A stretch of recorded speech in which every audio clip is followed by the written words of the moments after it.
Welcome back. Now, our main discussion is here frictional unemployment.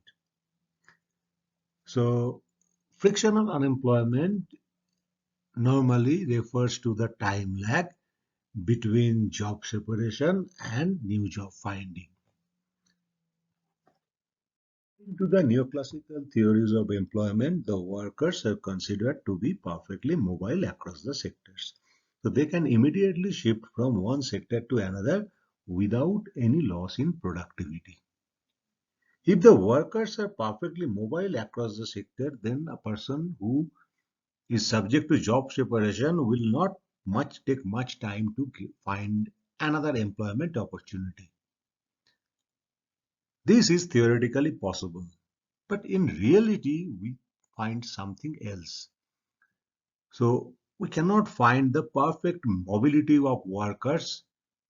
First of all, if we think the different workers have different skill set, different expertise, and also different job preference. So for example, immediately if we ask an engineer to take the managerial post in any company immediately, he will not be able to do that efficiently because he has the skill of engineering. He does not have the managerial skill.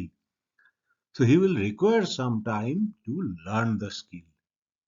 So within this time period, even if he is employed, he will not be efficiently employed or his efficiency will be very less.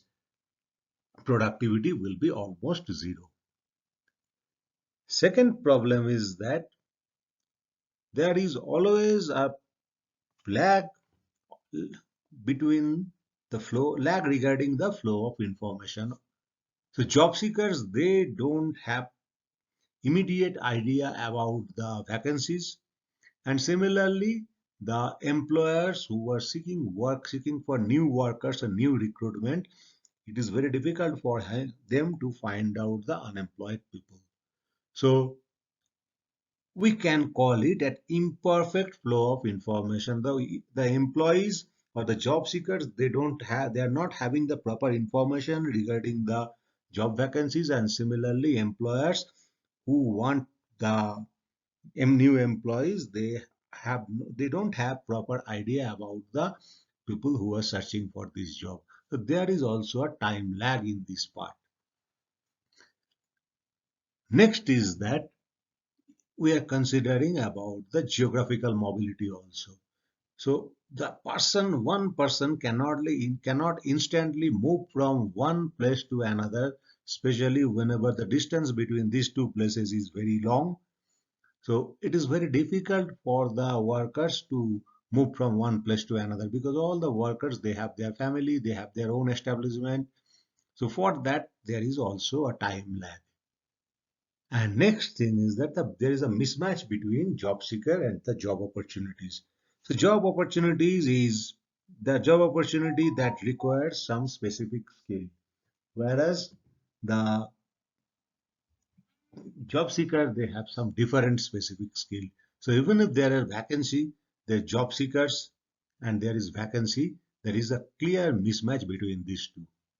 So for all these above things, we find that there is a clear time lag between job separation and job finding. So this type of unemployment, which is created because of the time lag between job separation and job finding, that type of unemployment is known as frictional unemployment in terms of economics. If we want to search the reason for frictional unemployment, there are some important reasons. So for one thing is that continuously the change in the demand for goods and services. To be more specific, the types of goods that people demand, that continuously change over time. So for example, in one time, there was high demand for the typewriters in the offices, different offices. But gradually, there was the introduction of the personal computer, the desktops.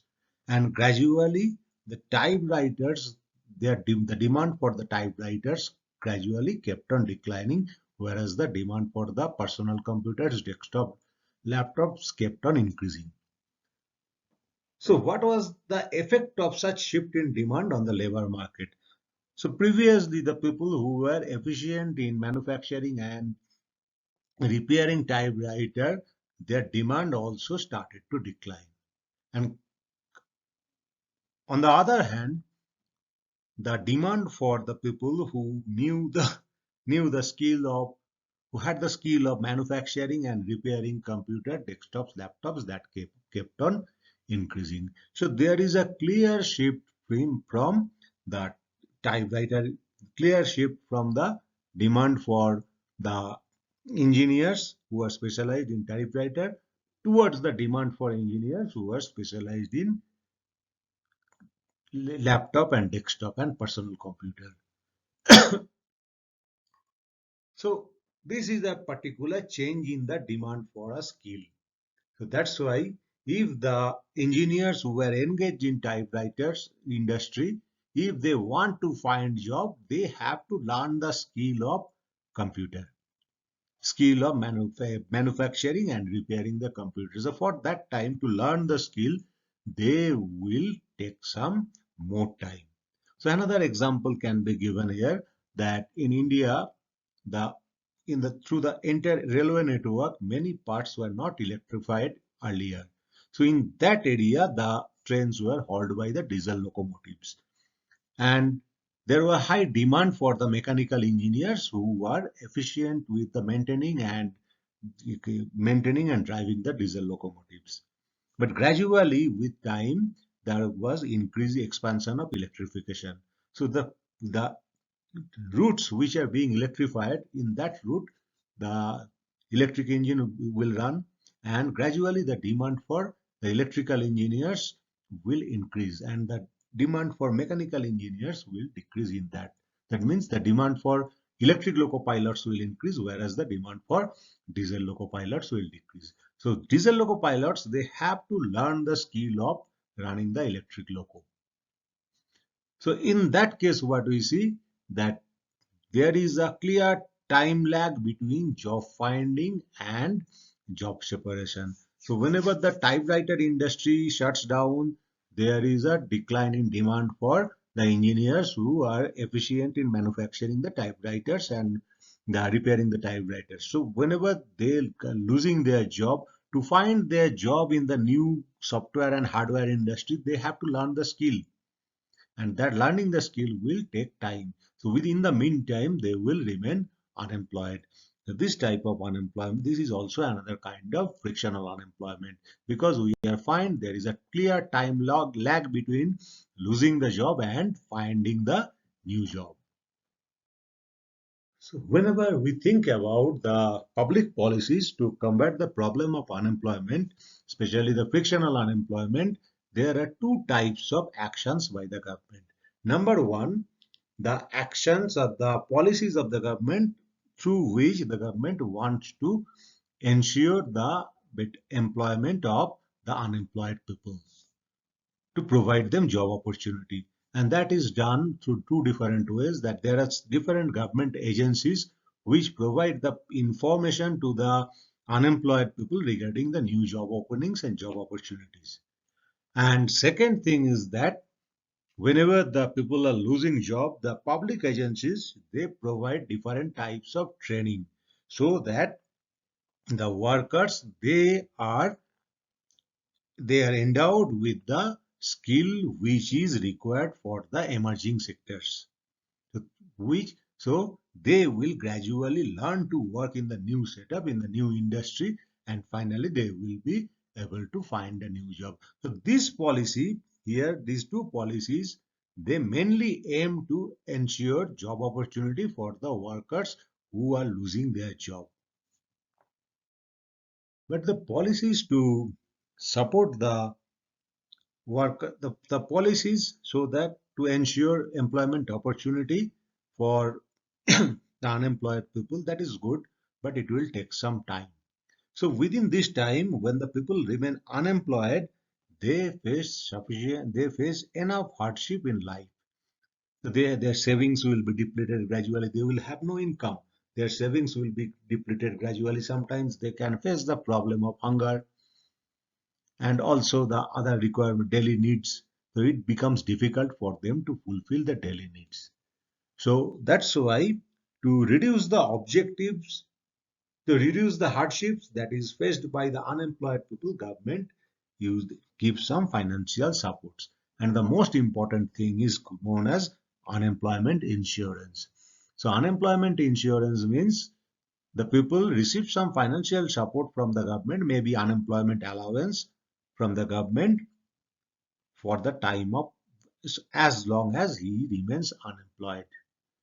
So this is definitely a support for the unemployed people, but this has also both negative and positive effects. So if we are considering the negative effect, first negative effect is that there will be a financial burden of the government to continuously support the unemployed people. Second thing is that a people who is unemployed and who does not get any support will be desperate in finding a new job. But whenever the person is gets some financial support from the state, that this person will have some lethargy, or that it will act as a disincentive to find a new job. So whenever what we see that whenever the government provides financial support in form of unemployment insurance, that will definitely reduce the job finding rate. And we know that natural rate of unemployment is inversely related to the job finding rate. So as the job finding rate rises, the job finding rate declines, the natural rate of unemployment will also increase. So we can say here that unemployment insurance increases the natural rate of unemployment. But there is also positive effects. That means whenever the job seekers they are getting financial support from the government, they will have the incentive to find out the best fit job for them, and for that they can wait. And also the job seekers will have some bargaining position, so the new employers cannot easily exploit the job seekers. So these two are the basic benefits of providing unemployment insurance. The economists also prescribed for the reforms in unemployment insurance, that means to shift the burden to somebody else. And to whom the burden should be shifted, best thing is the best person to whom the burden is can be shifted are the employers, because the natural rate of unemployment rises because the employers are downsizing. So there are two types of transfer of burden. One is the full transfer, that is called 100% experience rated. So the number of people, those are laid off by the company should receive the unemployment experience, the full unemployment allowance or the unemployment insurance amount from the company. So that means the entire burden of unemployment insurance is being shifted to the company, which lays down the workers. And second is the government does not shift the burden completely, but the burden is shifted partially. So percentage of the unemployment insurance is to be borne by the employer itself. So that means what? The firm which lays off the workers, they have to bear the burden of unemployment insurance either completely or partially. So this is the reforms, that means shifting the reducing the burden on the government and shifting the burden to the private sector enterprises. Whenever we are considering the economic reforms, so the reform measures also have some effect on the unemployment. So this type of shifting the burden of unemployment insurance definitely creates an disincentive to the employers to lay off the workers. And this, in this case, the 100% experience rated burden shifting is the most efficient one. So in that case, the entire burden of unemployment insurance will be shifted to the employer. So they will have strong disincentive to downsize. So it is clear that the higher the percentage of the burden, so if a person receives has to pay the 100% burden of unemployment insurance, and compared to the person who has to pay 75% burden of the unemployment insurance, definitely the latter will have less incentive to lay off, or the former will have sorry, the latter will have more disincentive to lay off. It will think twice before laying off, because it knows that the employer knows that he has to bear the entire burden of it.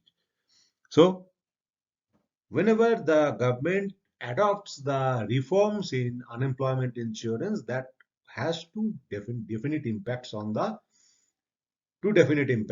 economy. Number one, that reduces the burden of the government, and number two, it also reduces the tendency of the employers to downsize.